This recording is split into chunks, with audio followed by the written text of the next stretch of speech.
همراهان عزیز و گرامی، با آموزش حرکت چیکونگ دیگری در خدمت شما دوستان هستم.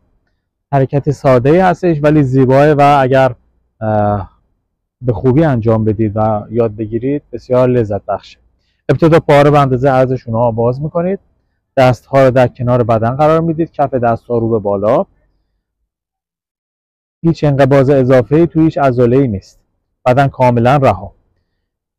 دست رو به این شکل شروع میکنید به عقب بردن، کف دست هم هنوز روی بالا و بعد به این شکل. در واقع ببینید این مچ دست به این شکل حرکت میکنه. ببینید مچ دست به این شکل حرکت میکنه، ولی حرکت هم از مچ میاد و هم از کتف و هم از آرنج به این شکل.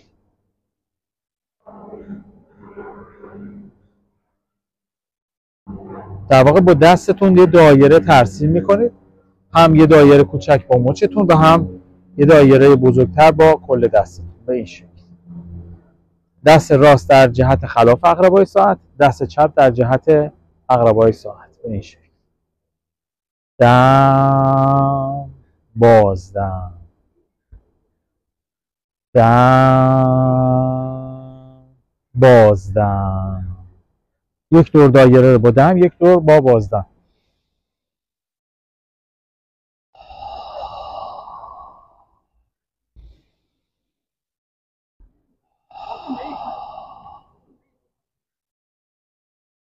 میتونید به همین حرکت در واقع حرکت کمر رو هم اضافه بکنید به این شکل که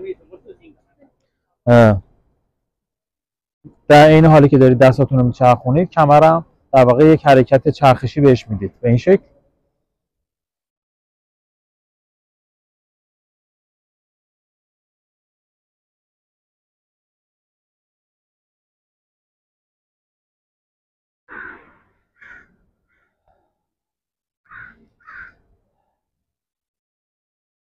این حرکت ممکنه در ابتدا براتون سخت باشه. اگر سخت بود ابتدا کمر رو خیلی راحت دایره شکل در جهت خلاف عقربای ساعت بچرخونید و بعد این تمرین رو انجام بدید و بعد با هم دیگه ترکیبش کنید. دم، بازدم. هر چقدر دم و بازدم طولانی تر در واقع حرکت قوی تر. میتونید خیلی هم آروم انجام بدید، میتونید سریعتر هم انجام بدید، بستگی داره که هدفتون چی باشه. پس به این شکل دست ها توی یک سطح، اگر یک سطحی رو در نظر بگیرید دست ها توی سطح حرکت میکنه، پایین به بالا نمیشه. توی سطح افق دست ها به این شکل حرکت میکنه و حرکت مچ هم به این شکل. دقت بکنید هر چقدر بریم جلوتر حرکت ها پیچیده تر میشه و اون حرکت های ساده‌ای که تک به تک یاد گرفته بودید اینا داره با همدیگه شروع میکنه ترکیب شدن و اگر حرکات پایه رو خوب یاد نگیرید قاعدتاً توی حرکات جلوتر به مشکل برمیخورید.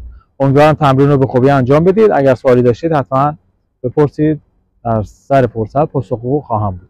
تا حرکت بعد، خدا نگهدار.